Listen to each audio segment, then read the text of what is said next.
Hey everybody, it's Dr. Christine Kaczmar from thedigestiondoctor.com. You are listening to Smart Digestion Radio, episode 16, and on today's show we are going to discuss all things fermentation with my guest, Sarah Miller. Ain't nothing wrong with looking before you flush. This is Smart Digestion Radio with Dr. Christine Kaczmar, the podcast that makes things run a little smoother. And now your host, Dr. Christine Kaczmar.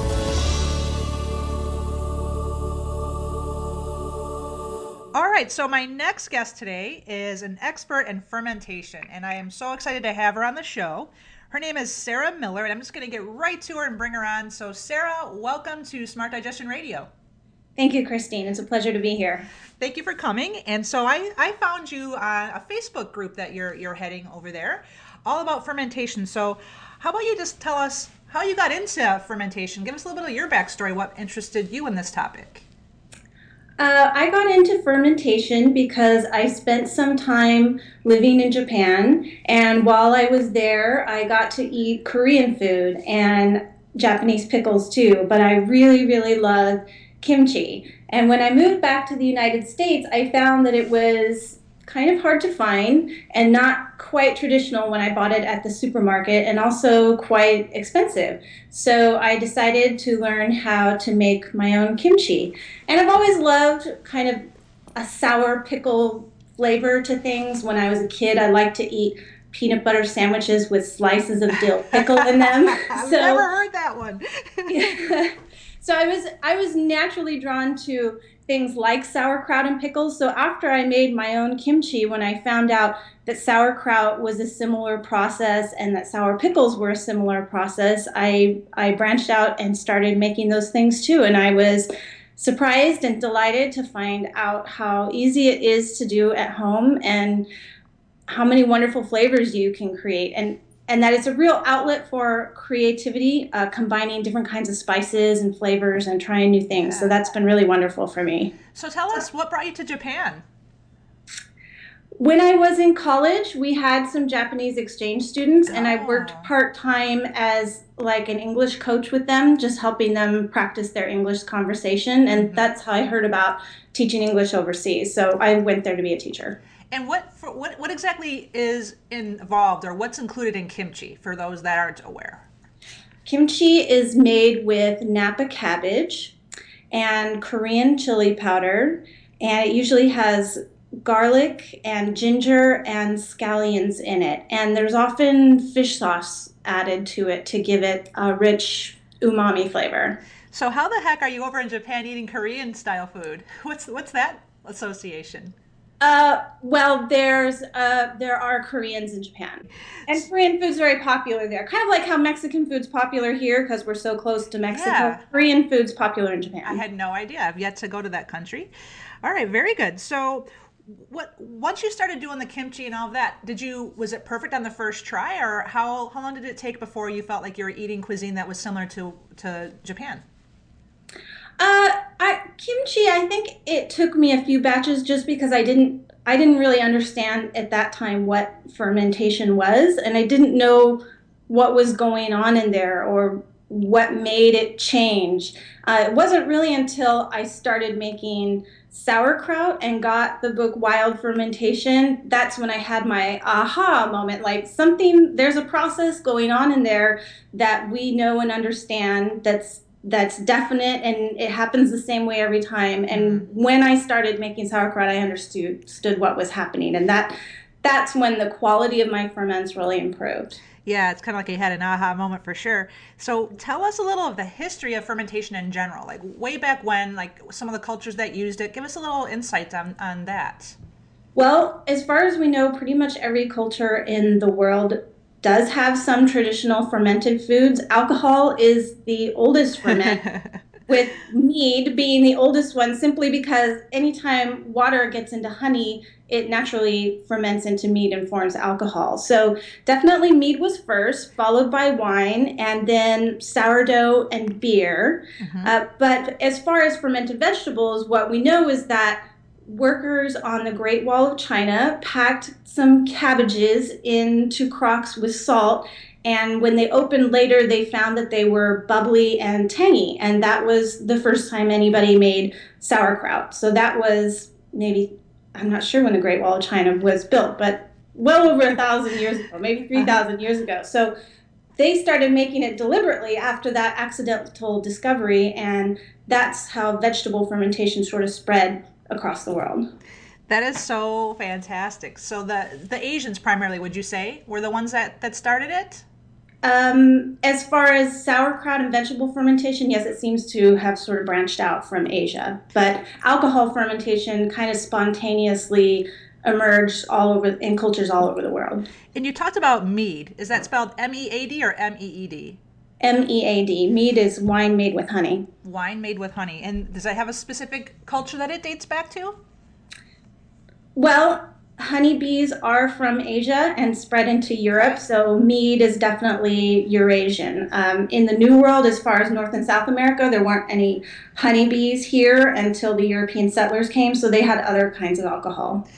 Okay, so here's the fantastic part that I love about fermentation, because as an enzyme nutritionist, I understand there's a boatload of enzymes in fermented foods. So what are some of the benefits? Take us through the benefits that you know with all your experience of fermenting food. What are the benefits that are imparted to us by eating it?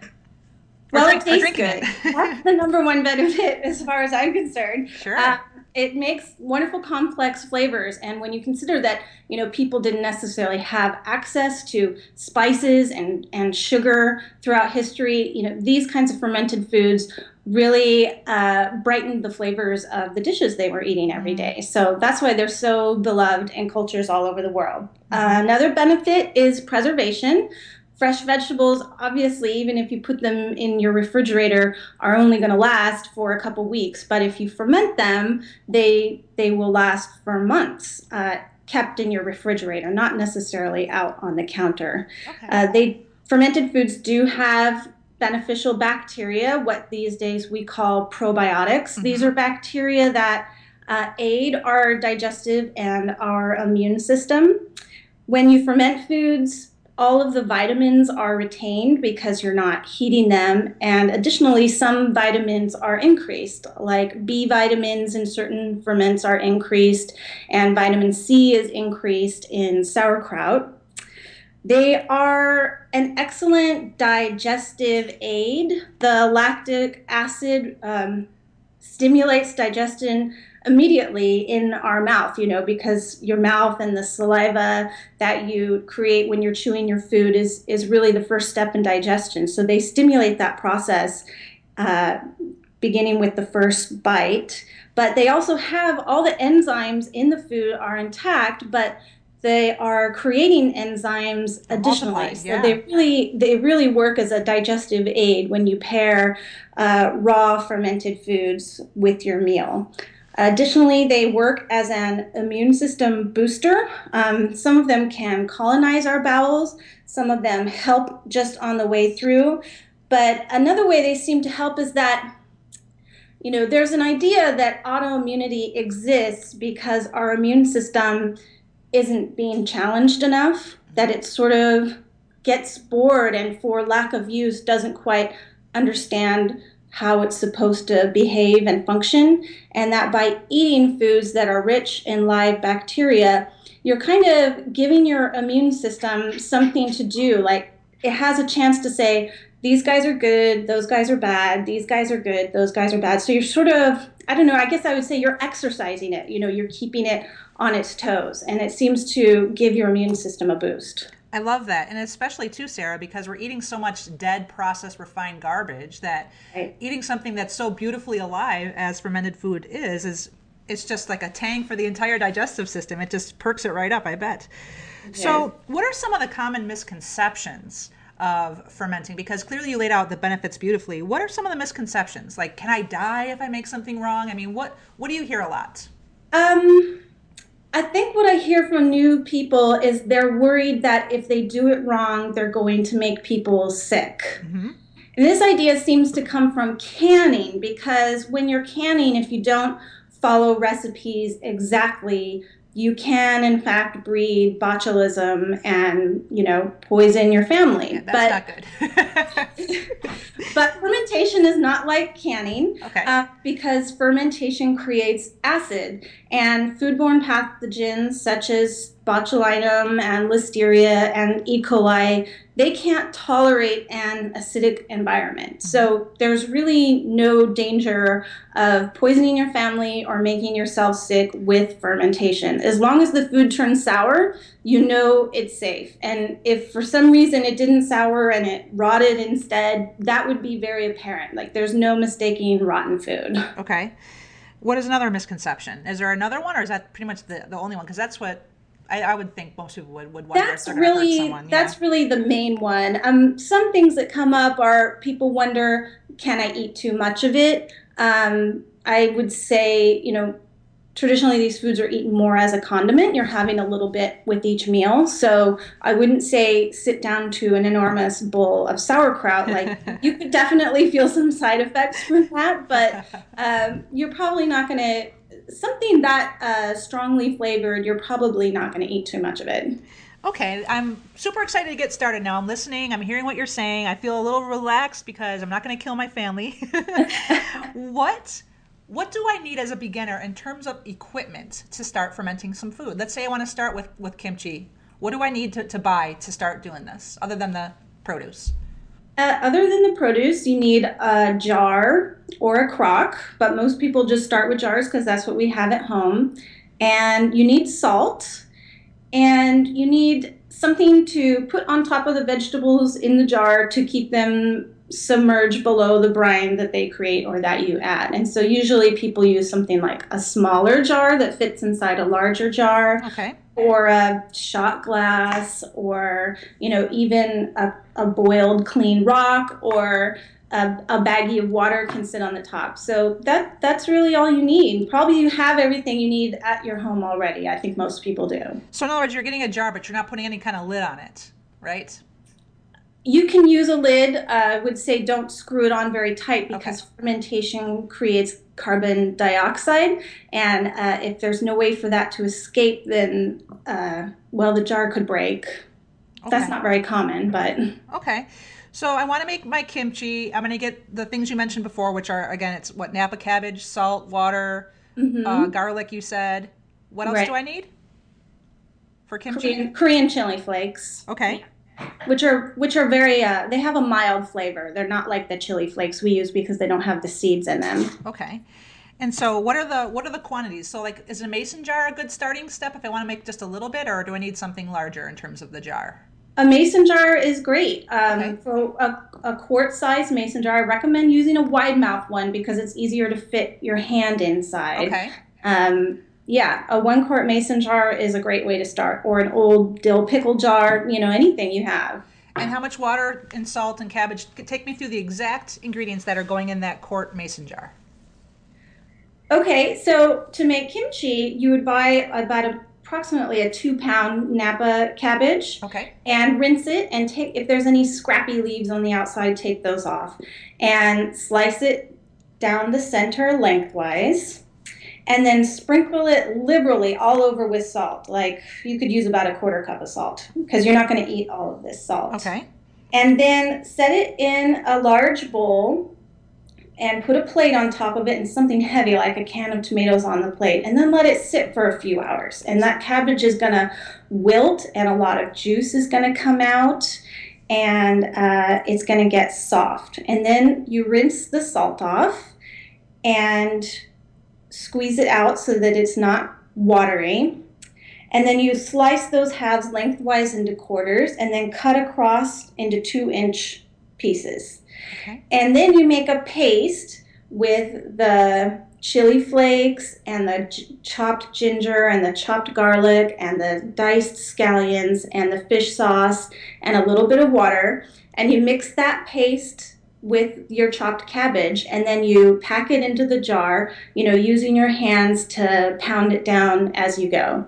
And you place your weight on top of it, and you would put the lid on just loosely so that it's not screwed on all the way, and let it ferment on your counter until it tastes the way you like it, and then put it into the fridge. And so how long do you have it on the counter before you like it? How many days is it on the counter just fermenting away? For kimchi, I usually give it about 5 days. Okay. It ferments pretty quickly. It ferments a lot faster than sauerkraut because Napa cabbage has less sugar and more water in it than a green cabbage does. Okay. So that's pretty interesting step. What right now, because you've been doing this for how many years now, Sarah? I don't even know. I never really kept track. Like, this is the day I started. I mean, I started with kimchi, and I added yogurt, and I added sauerkraut, and then I added kombucha. I mean, it's hard to say. A few years at least. And so let's talk about yogurt. That's an interesting one. Can you explain how to ferment yogurt?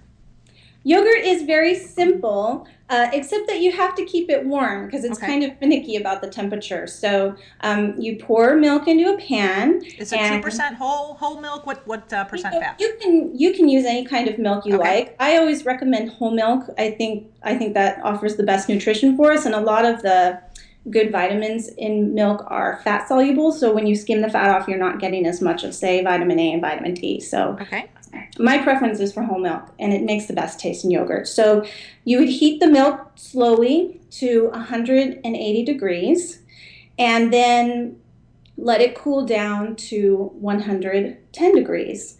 And then stir in a little bit of live yogurt that you've gotten from the store.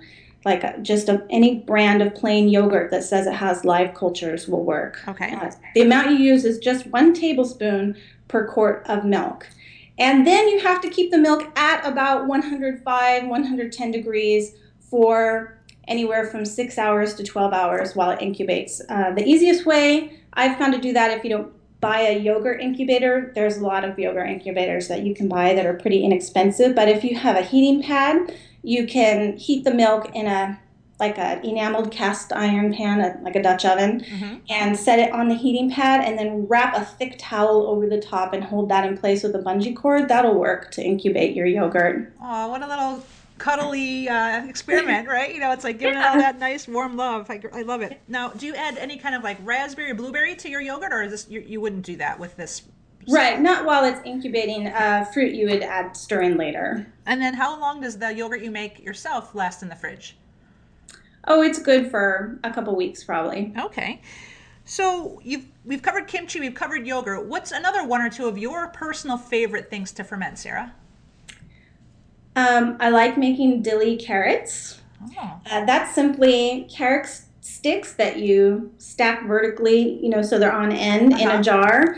Add a teaspoon of dill seed and some chopped garlic, maybe a couple of dried chilies in there, and cover it with a saltwater brine and let it ferment on the counter for a few weeks, and you have, like a dilly pickled carrot stick. Those are wonderful to eat. Yeah, that sounds really good. Now, have you gotten into the beer yourself, making your own beer or anything? Or the tea?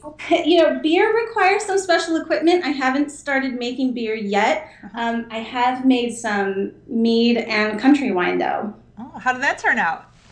Well, they're still aging. Wow. But I just tasted one recently, and it tasted really good. I made it with plums that grew on a tree in my garden and some local raw honey. So far, it seems to be really good.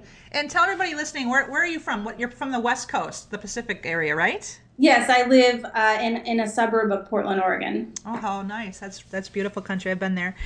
So, but what are some resources people could, peruse online to find out some more, get some ideas for starting their own little fermentation operation in their kitchen? Well, I don't have a book, but I do have a website where I have fermentation information and recipes, and it is www.killerpickles.com. There is a book by Sandor Katz called Wild Fermentation, and that's a great introductory book for anybody who wants to learn about fermenting a lot of different kinds of foods, because he covers a lot of things, even miso, tempeh, stuff you might not have ever heard of. So it's a really great introductory book. And I have a wild fermentation group, both on Facebook and on Google+. This is just a community of people who love fermentation and love to talk about fermentation, and everybody's really friendly and helpful there, and they're always happy to answer questions and recommend their favorite recipes. It's a great resource. They are super friendly. I can't believe how active everyone is. Anyone out there listening who's remotely thinking about, just even thinking about fermenting, go over to the Facebook site. Can you say it again? Facebook.com/ what is the URL? Wild fermentation. People will post pictures of what they're doing and saying, does this look right? Or, and then people will comment and say, this has happened or whatever. And it's amazing how active your community really is. I'm sorry, I thought that the Killer Pickles, you had an ebook or something attached with that. No, I guess I got that wrong, huh? No, just the blog. I don't have any ebooks. Oh, it's a blog. Okay. Yeah, so killerpickles.com. How about pickling? Do you make pickles other than the dilly carrots? Do you make pickles? How is your success with making them? Are they easy to make like kimchi, or are they more difficult? Like fermented sour dill pickles? Yes, yeah. I've made them, and I have a recipe on my blog. I would say they're a little bit more difficult, primarily because you have to have the very freshest cucumbers. Okay. And you have to have the right kind of cucumbers. You can't make it with the cucumbers you buy in the store. There's a special kind. They're called Kirby cucumbers, or they're called pickling cucumbers. Those are really only available at farmers markets, so... That's a seasonal ferment for me. I only make dill pickles in the summer when I can get fresh Kirby cucumbers from the farmer's market. Okay. And then I have another question I thought of too. What's the product that you fermented that took the longest time to ferment? Well, I have some miso going right now, and miso can take anywhere from 6 months to 2 years. Wow, really? To age. And then after that, it would be the wines and the meads, because they require a lot of aging. Man, that is so fascinating. Well, I really appreciate you taking the time, Sarah, to come on and talk to Smart Digestion Radio to let us know all of your knowledge about fermenting. You are definitely full of it, and I really recommend everybody checking out the Wild Fermentation group. I didn't know you were on Google Plus too. That's great, because Google Plus has fabulous photos. I mean, they're like so beautifully HD set up on Google Plus. So that'd be great to check that out too. Sarah, any parting thoughts or tips for the audience before we say goodbye? I think just give it a try. I think for a lot of people, there's some hesitation about getting started, and that's the hardest part. But if you start with sauerkraut, cabbage is pretty cheap. You probably already have a jar. You already have the salt at home. So just go ahead and give it a go. The worst thing that happens is that you throw away $2 worth of cabbage, and that's not such a bad thing, really. No, not at all. Well, thank you so much, Sarah, for carving out part of your day to talk to us and share your wisdom. We really appreciate it. You're welcome. So wasn't that fun? Man, Sarah really, you can tell, has passion for fermenting. I really appreciated her taking the time to come out and speak with all of us about her expertise in this subject. So I'll have all the books and resources she mentioned in the show notes, which would be thedigestiondoctor.com/16. As always, the show notes will be the corresponding show, thedigestiondoctor.com/ whatever that show number is. Also, Monday nights, 9 p.m. Eastern Time, my little Facebook dealio. Head on over there, ask me a question, and I would be happy to answer it live on my Facebook, which is facebook.com/thedigestiondoc, just DOC. Also, please leave me a review on iTunes. I would love to know what you think of the show. We're still fairly early, with just 16 episodes. But however, I want to know what you think, what you want more of. And to get there, you can go to thedigestiondoctor.com/iTunes. One final thing, if you would like my 10 tips to tame your toilet, as you know, I'm all about enzyme nutrition and helping people with Crohn's, colitis, constipation, diarrhea. You can pick up my free report there by going to my website, thedigestiondoctor.com. Thanks again, everyone. Truly, truly enjoy the fact that you're listening to this show. It means a lot to me.